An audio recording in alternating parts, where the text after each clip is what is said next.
Thanks a lot for joining us here. Thanks a lot for giving us the chance to interview you, agreeing to this interview. First things first, the report, the JPC report on PDP is finally out after 2 years of deliberations. A significant, the last crucial 6 months, which have been chaired by you. I was wondering, what's it been like, the process of getting this out, the deliberations? What is the process of getting it out, the deliberations, what has it been like? This for the last 6 months period, you mean the comment? Yeah. So in fact, after once the evidence was collected, and even before that, when I nominated as a chairman, even before that, clause by clause consideration was there. The JCP considered the reports, and thereafter, when the review was undertaken, it was found that some more amendments are needed. Those amendments were suggested by me to the JCP, and those amendments were deliberated, and finally those amendments were approved. So the large number, no doubt it is true, large number of amendments were approved, but it is a natural process, because you know that it is such a law that technology going on changing time to time, and it is very difficult to visualize all the things at a time. So the more deliberation was needed, and the JCP done the more deliberation, and thereafter those amendments were incorporated. The 6 months period was very, very good, and we were having a very good deliberation.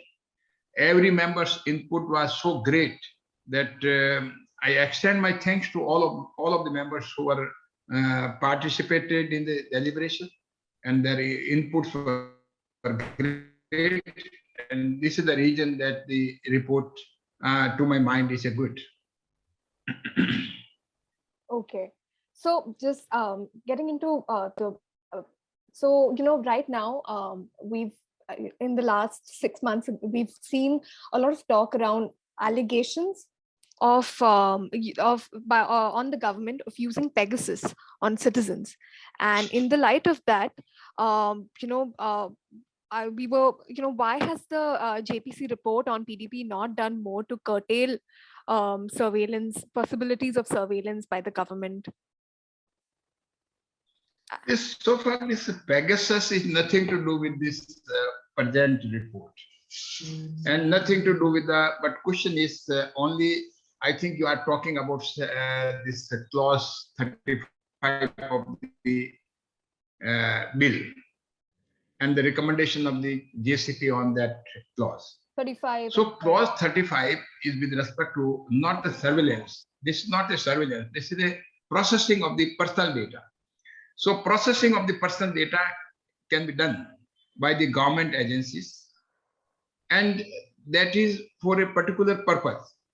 And the purpose has already been given under Article 21 of the Constitution of India, that it can be in accordance with law.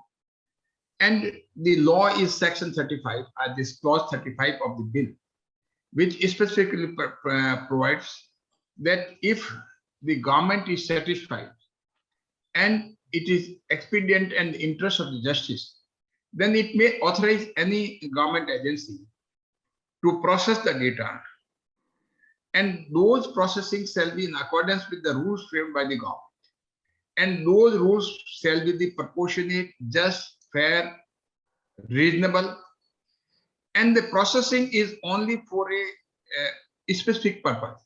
It can't be the processing for any other purpose, which are not the purpose prescribed under clause 35. The clause 35 says that just the processing for the purpose means for the purpose of the security, sovereignty, integrity of the country, and as well as friendly relation with the foreign nation. So these are the specific purposes for which the processing can be done. So if government is not in position to do all these things, then who will do it? Who will do for the security of the nation? So basically, it is for the, because I am saying that the sovereignty and integrity of India, the security of the state, friendly relation with foreign state, or public order. So all this in a democracy, the government is accountable to the public. Government is accountable to the people. They have to secure the country. They have to secure the nation.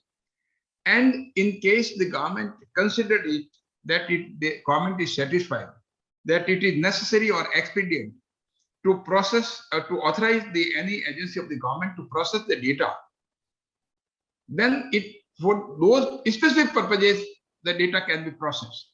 And nothing is wrong in it. If this power of is not with the government for processing, how will the agency will locate the terrorist? How this army can you process the data? How the law enforcement agencies like Income Tax Department, this Enforcement Directorate, CBI, or any other law enforcement agency can process. So these are the specific purposes for which the processing is permitted.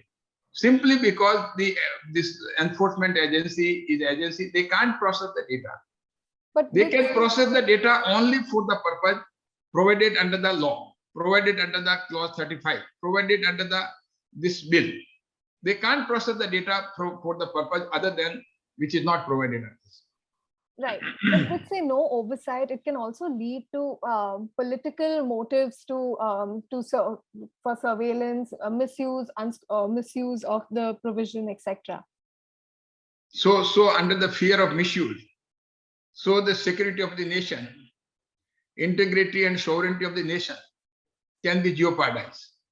So question is, if there are any misuse, that can be enforced under the law. If we appoint a particular person on a particular, if the banker is appointed, that if we appoint a banker, he may steal the money from the bank. So no need of banking institution. So these are the things. These are the sovereign function. This sovereign function is required to be exercised by the government, and it is very necessary for a healthy nation. That is necessary for a democracy. If we not allow the government to safeguard the security and integrity of the country, who will safeguard?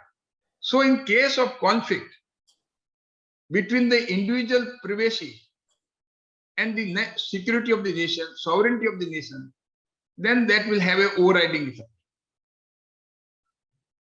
The sovereignty and integrity of the nation will have an overriding effect. So, now another thing is that we're currently seeing like a lot of government initiatives that are coming out. Like right now, we have the National Digital Health Mission, renamed as the Ayushman Bharat Digital Mission. We have Aadhaar coming up. So in light of all of these different initiatives coming up, the committee's report has provided that government can process data without consent. Why is that? Suppose I'm giving an example. Suppose person is unconscious, and if this health history is to be processed, then can you expect from that person to give the consent for providing him treatment? So for medical purposes, if the purpose is medical purpose and for the benefit of that particular person, if the data is being processed, why consent is required and how consent is expected from that person? He is unconscious, he is not in position to give the consent. And secondly, you see that this Aadhaar, working of the Aadhaar, working of the public distribution system, working of the payment to Narega laborers, and the deposit made by the government of India in the account of the farmers. Yeah. And you are sending the money from one account to another account. Yeah. And RTGS and like that. Then your bank account is being processed for what purpose? For sending the money. And the other account is processed for what purpose? For receiving the money. So do you mean that we have to obtain the consent before RTGS from both the sides, both the senders and recipient? Whether we have to obtain the consent from the farmers that money is deposited in your account, therefore your account is being processed only for the purpose of depositing the money. And can we ask the Narega laborer that whether we deposit the money in your account, therefore consent is required for the public distribution system. Therefore, the consent is not required where the medical emergency, they help on the health issue, where the data is processed for the purpose of health. Data is processed for sending the money to the farmer's account. Data is processed for sending the money in labor's this Narega labor's account. Data is processed for providing the food grains to the poor. So data is processed from sending the money from one account to another account. So all these are for the service and benefit. So if you are providing the service and benefit to the other recipient, then no consent is required. If the consent formula is introduced here also, then we are halting the entire country. We are stopping the entire economy, and we are coming back to the paper economy. We are leaving the digital economy and adopting the paper economy system. So how it is possible? It can't be possible. But the government itself has, we've looked at having consent-based access and everything. And we've, can you hear me? Pardon? Yeah. Can you hear me? Yes, I'm not hearing. Yeah, so I'm saying that that Aadhaar will not just be used for deliverance of RTG, of direct benefit transfer and other and such subsidies, right? Aadhaar will also be used for other things. Wherever I can give you the keywords for which the data can be processed. If the purpose of processing of the data is for providing service to the data principal, service to the data principal, even if you are taking a boarding pass, your data is being processed. That is providing service to you. If data is processed for extending benefit to you to the data principal, then this is a formula for which no consent is required. If the data is not processed for the providing service or extending the service or extending the benefit, then consent is required. Right. If we are providing a service, it may not be necessary that the principal might refuse consent, right? The principal. So then why not enable the provision of consent either way? So at least we'll have a legacy of enabling of people having control over their data. But if you having a digital economy, no doubt under clause 11, because this is the main basis of this entire bill is the clause 11. That is keeping in view the Puttaswamy judgment and the Article 21 of the Constitution of India, that the data can't be processed without consent. Right. But there are certain exceptions, that if the data are processed for a particular purpose, and the purpose is for providing service to you, for providing benefit to the data principal, and for providing service to the data principal, or for providing a medical help to the data principal, then data can be processed. So word service and benefit. So that is the purposeful this processing. It can't be without purpose, data can't be processed.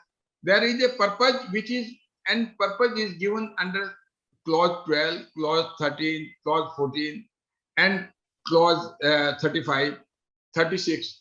These are the purpose for which data can be processed. Otherwise, it can't be processed without consent.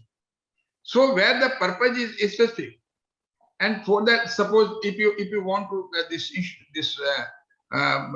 stop all the banking system, because the banking system is working on the basis of the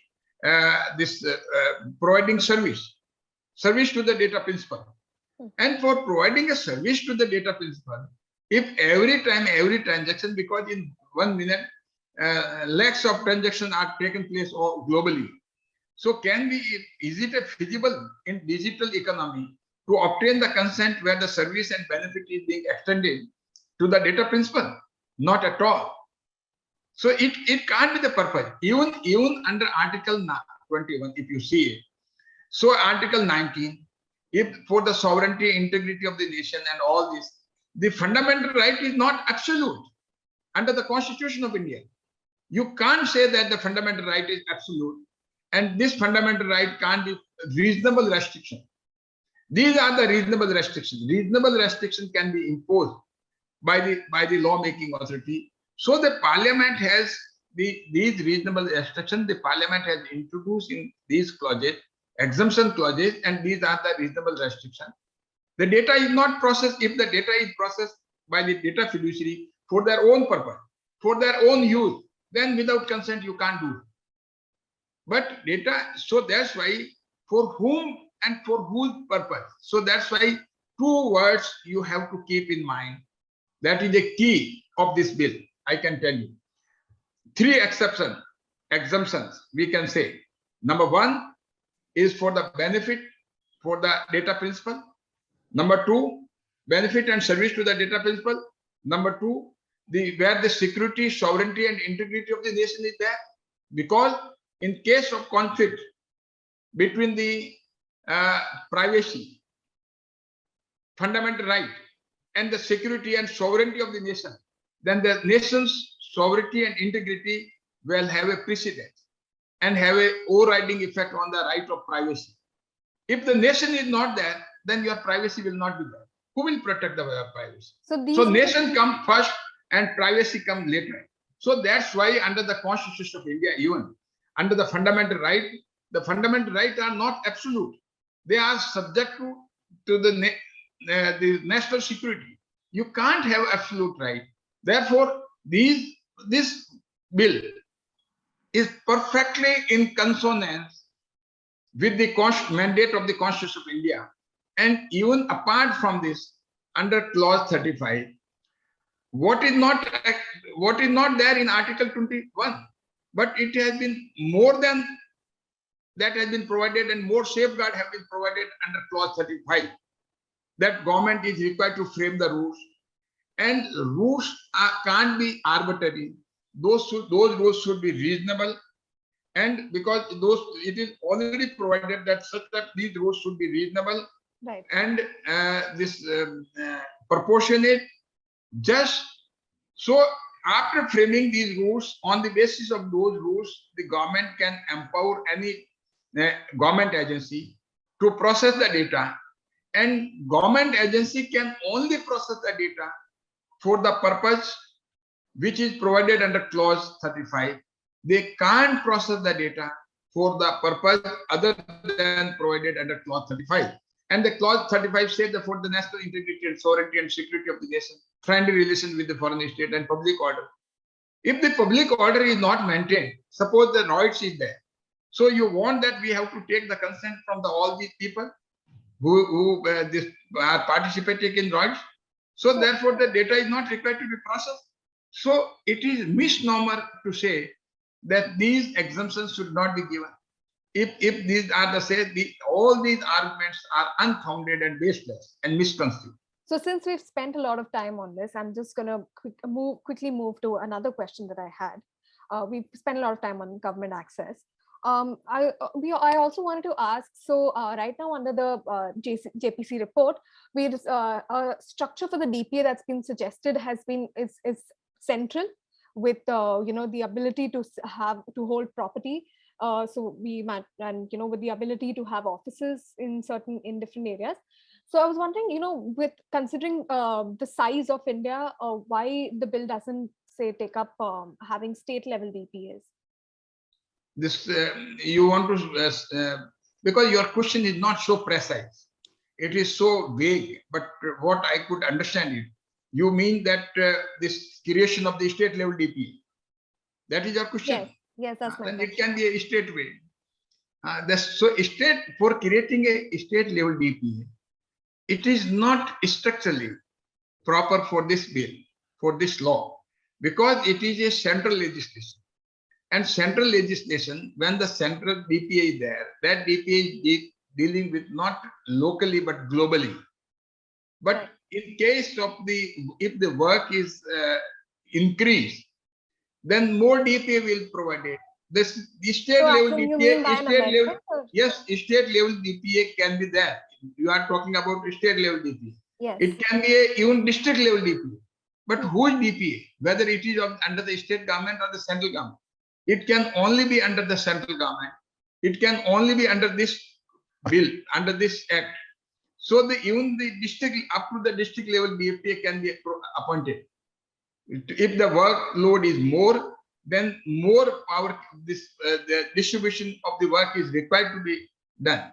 Otherwise, the very edifice of this law will collapse. So that's why even at district level it can be created. But only question is that district level or state level, it should be under the state government. It is not the scheme under this act. It is a central legislation. The parliament is competent to legislate on the subject in issue. Therefore, parliament, the law is to be regulated. If the parliament has done it, then it is the government of India. They have to deal with all this, and the compliance and the execution is to be made by the DPA, created under this act. And it may be at national level, it may be a state level, it may be a district level. That then everything is to be controlled by it, not by the state DPA, means state government DPA. I think you mean this. There can't be this situation like this, but certainly, if the state DPA, how one is concerned about that, it should be under the state government. It can be under the government of India. It can be under this DPA, can be under this this bill. That DPA can discharge the duty, that can be appointment can be made up to district level. So there is no problem for it, for the compliance and discharge of the duties and this execution of the provision of this bill. Okay, so you're saying that it could bifurcate later on, as yes, depend upon the workload, depending upon the workload. Okay. Okay, but ultimately it responds and answers to the central authorities only. Right? Exactly, that it can't be, there is, because you have to structurally change the entire law. If the state level, the diversity of India, like the length and breadth and all. So you should add the word state level DPA by the state government. State level DPA is there. It will be after some time. District level DPA can be. It will be. DPA means under the DPA. The officer will be exercising under the supervision of the DPA. But the officers at various places, officers can be appointed, adjudicating authority can be appointed, but DPA will be one at the central level, but the adjudicating authorities can be appointed, and the various officers can be appointed who can assist the DPA. Right. So, right. But considering the length and breadth of India, the diversity that we see, wouldn't it, wouldn't there be a need to have more from the discretion from the state governments in having their state on their state level DPAs? Then, so far as, because I have already explained in detail. Question is state level DPA. That state level DPA under whose jurisdiction? State government or under the DPA which is created? I'm talking about state level DPA can only under this, in this bill, in the scheme of this bill. It can't be under the state government. Yeah. So to say the state level DPA denote two things. One is under the particular this bill, and second is under the government, state government. But it can't be under the state government. That is not this complete. If you see the architect of this bill, it means if we are talking about the state level DPA under the state government, then we are talking antithesis of the mandate of this bill and nothing to do with this. So state governments, so how much say could a state government have over the state? There is no question of stake of the state government, nothing to do with it. It is processing of the data. Now the data is being processed centrally. If the State Bank of India is processing the data, sitting anywhere, how state government can deal with that? No, it does. So that's why, so it can't be created. This complete, one has to understand before talking about this, one has to understand the complete architect of this bill. Because if you something putting inside, which is not compatible and feasible with the architect of bill, how it can be functional. So one has to read and see the complete mandate of this law. State level DPA is under who? First, we have to understand under the state government, or under some other law, because the law is made by the parliament. And the law made by the parliament we have created the DPA, Data Protection Authority of India. And Data Protection Authority of India, they are required to make the compliance of this bill, make the compliance of this law all over the country. How they will make it, it is their lookout. How many offices they will create, it is their lookout. It depends upon the this creation of the workload. So on the basis of the workload, they will do it. How smoothly the work can be discharged. Okay. So, and another question we had on DPAs was, there seems, there's a question of government influence on the DPA as we have right now. So, why hasn't the DPA been made more independent? The DPA is independent because DPA is selected not by the government, by the selection committee constituted. But someone will constitute the selection committee. Who will constitute the selection committee? Can we bring someone from the some other places? It is government which is constitution of the selection committee. If you see the constitution of the selection committee for appointing the DPA, for selecting the DPA, the selection committee consists of 7 persons. One is because earlier when the bill was introduced before the parliament, it was consisted of 3 persons only: cabinet secretary, law secretary, and IT secretary.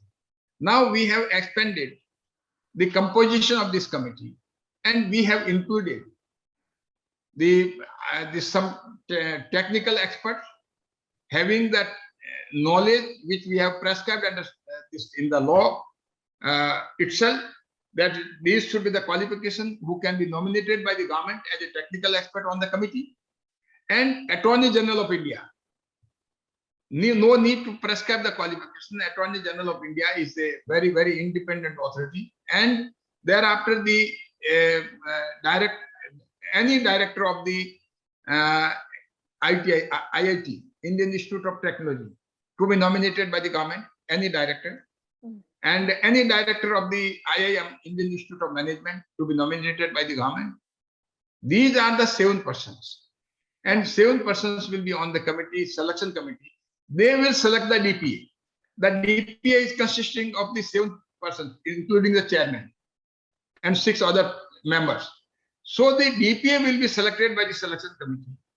So we can give the message globally that the selection committee is independent, nothing to do with the government, and nothing to do with the judiciary, nothing to do with the legislature. A committee has been constituted. They will select it, and thereafter this DPA will be constituted, and DPA is required to exercise the jurisdiction. Therefore, we have to build for the digital economy to enhance in our country. We have to build a confidence among the investors.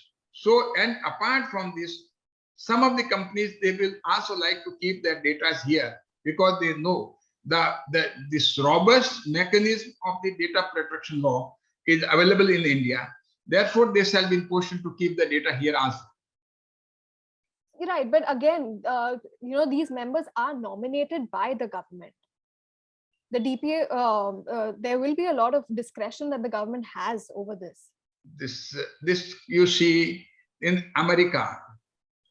The judges are appointed in the state. Judges are appointed by the legislature, and the Supreme Court judge is being nominated by the President of the America, and thereafter this approved by the Senate. You think that judges in America are not independent? The judiciary is not independent. But do you think then by whom you want? Who will appoint? Whether you want that these persons should be elected? If you want, then what government will do? Then why government is we need the government. If you say that this government should not appoint, why so allergy with the government? Then government is here to protect us.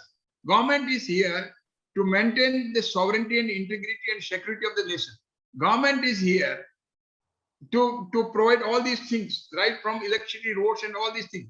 So why this? If the government is not doing, then who will do it? then who is the authority to do all this? Who will select it? We The could. government is the best knowledge of all these things. So the power can only be given in a democratic setup. If you are talking about the democracy, then this is a basic principle of the democracy, that three pillars of the democracy. The executive, that is government, that this judiciary to interpret the law made by the legislature, and the legislature to enact the law. So these three independent, the government is to implement the law made by the parliament. If the government is not there, who will implement the law? Then Right. government will say, yes, parliament can make the law. Can we bring other body than the government to implement Yeah, but in the law? cases where the government might itself be in the wrong, then the DPA. The government, then so that's why the judiciary is there. So judicial review, the governmental action can be the subject to the judicial review, and our judiciary is there. If anybody committed wrong, then the judiciary is there. Suppose if any banker steal the money from the bank, then action can be taken against him. So can we say that because the banker may steal the money, so no need to appoint the banker? So these arguments are ill-founded. Okay. Just moving on to another question that we had on children's on provisions related to children in the report. One thing that has been one thing that's new in the report is that the age of children, the age of consent, has been increased to 18, and we were wondering, and I mean, it might just with the amount of digitization that we're seeing, and young people are coming onto the internet now more than ever, and we, especially when we look at the range of above the age of 14 or so. So wouldn't it lead to a sort of disenfranchisement if they need to go back to getting consent from their parents in how they explore the internet, how they use it, and their data is collected? Because now you see that there are so many during this digital age, there are so many things are we found on the various type of websites are there. So we have not changed the age. The bill which was introduced in the Lok Sabha before the parliament, the age of the child, the meaning of the child have been defined, which means a person who has not completed 18 years of age. So no doubt these various stakeholders at the time when they were giving their evidence, at the time when they were called before the committee for hearing, the suggestion we have received that the age should be 16 years or some suggested 14 years. But that is a tender age. So medically, if we see all these things, the maturity comes only after 18 years. So everywhere this age is when a person becomes major at the age of 18 years in all law. Why in this data protection law it should be reduced from 18 to 16? There is no point. When everywhere in all the laws enacted in the country we are treating the age of majority is age of 18 years, then why specific provisions should be made here in data protection law? And this is a more serious. Look into the various websites. So therefore, the consent of the parent is necessary. And thereafter, once the person attains the majority, then he can give his consent again. And Right, the services will not be stopped. Right, but for someone that age, we explore the internet so much at that time, but coming back to their parents at each time to get consent for their data being collected, wouldn't that lead to hampering of business interests as well? Say No, not at all. Not at all. We have to maintain the fine balance between business and social spectrum. We are not required to see. We are a society. We have to see the development of our children. We have to see the so many other social aspects of the issue, not only the business. We are not concerned about the business of the companies. We are also concerned about the social aspects. Therefore, the age of 18 years, that is a majority age, not in this law of the data protection. It is available in all the laws. So there is nothing wrong in it for keeping the age 18 years. So we just had another question based on the proceedings that the committee had seen and the depositions that the committee had seen as well. Now during, so from what we know, that organizations, very prominent civil rights organizations like IFF and the Center for Internet and Society were not invited to depose before the committee. What were the reasons for that? The list is very big. Other entities, so many entities have not been called before the committee. It is for the committee to decide it. Who is the main stakeholders? Because the large number of stakeholders are there. If we start calling everybody, then the committee shall not be in position to complete its report even for 10 years. So and why they should be called, and why you can ask why the particular entity was called and why particular entity was not called. It is within the discretion and domain of the Parliament Secretariat and committee, and who can give a better input on a particular provision. So it is to be decided by the committee, not by the outsider. Okay. You know, there were also a lot of dissent notes that came in from the committee. I think we're seeing 6 to 7 dissent notes. And the allegations are varied. There are some clauses which are saying that, you know, there was big tech lobbying into the fine that went in for social media intermediaries. And I was wondering if you'd like to comment on that. No, you are talking about this dissent notes? Yeah. This basically, I can tell you from the proceeding of the committee, the involvement and contribution of all these members who have submitted the dissent notes. Their contribution is great, and I appreciate their role in the committee, and everywhere we deliberated and everything we approved it unanimously. But the dissent notes are politically motivated, and I would not like to say it is within this member is competent to give the dissent note, but we can, to my mind, these are not the dissent note, DISSENT. These are the DECENT. These are the dissent note. So I term these as a, if you remove the word political, this outcome, then we can say that basically these are not dissent note, but they are dissent. So I think that whatever in this note, the issues were pointed out. We have deliberated in great detail. First is with respect to providing this clause 12. I have explained it very well. Now, to say that for providing service and benefit to the data principal, the consent is required. For providing this, for processing the data in accordance with law, the consent is required. To my mind, it is not required. If we are introducing consent clause, then we are halting the entire nation, and we are stopping the digital economy, and we are going back to this physical paper era. So this is not possible. And secondly, with respect to this clause 35 dissent note was given, that relate to the security, integrity and sovereignty of the nation. How that can be jeopardized? No, do you think that while processing the data of the terrorists and authorizing the agency, so should we, and the regions are required to be recorded by the government, whether those regions are required to be placed on the floor of the house at that time, or whether processing the data of the terrorists, should we ask the terrorists for the consent? So all these things are, I think that these dissent notes are not well founded, and I don't think that legally tenable. And these dissent notes are simply politically motivated, and to my mind, ill-conceived and without any foundation and basis.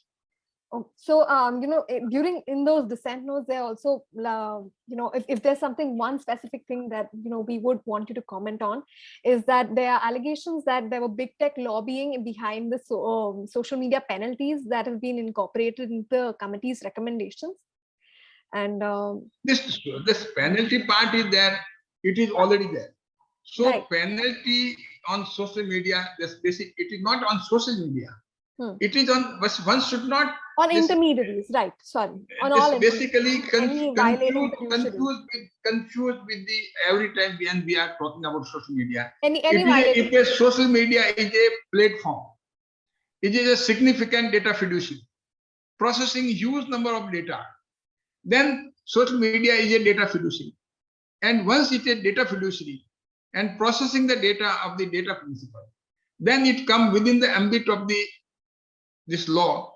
So the data fiduciary may be a government, data fiduciary may be a government agency, data fiduciary may be a banking institution, data fiduciary may be a RBI, data fiduciary may be a SEBI, data fiduciary may be a Aadhaar. So data fiduciary may even be any private. It may be a Google, it may be WhatsApp, it may be a Twitter, Facebook, and all these. So all these fall in one category, that is data fiduciary. But if you are extending service to the individual and it is by the government, then those are exempted, but other are not exempted. And so far the penalty part is concerned, we have provided in the penalty this 5 crore or 2% for the minor delinquency by the data fiduciary, which are already prescribed under the law, right. And 15 crore or 4% of the global turnover of the preceding financial year, right, for the major delinquencies. Right. So this is prescribed, and for this one should not confuse again. This is a maximum one. This is a maximum, and we have authorized the government, because we have given the direction to the government. Government can do it by way of prescribing under the rules. So what type of penalty? Because startup is there. Whether we want to stop the startup, whether we want to stop the research, whether we want to do stop those people who are doing good for the public at large. So it is for the government to prescribe the penalty, but the outer limit which government can prescribe will not exceed which we have provided under the bill. But it can be prescribed lower than that. And penalty is to the extent. This is a maximum penalty. It can be a minimum. I understand. Right. So it can be anywhere. It can be anywhere. It is to be decided by the adjudicating authority. And if any person is aggrieved of that order of the adjudicating authority, then appeal can be filed before the appellate authority. So the all complete mechanism is there. The justice-oriented approach is there. So all these provisions are there in the law itself. I think it's okay now. Fine, everything you covered. Right, but once again, the allegation was that big tech lobbying impacted the penalties that have been demarcated. The allegation question is argument this side or that side. Argument will always be there. But what is the tenability of those arguments? And even if you see apart from this, if some say that penalty is more, some say penalty is less. But what are the penalties there?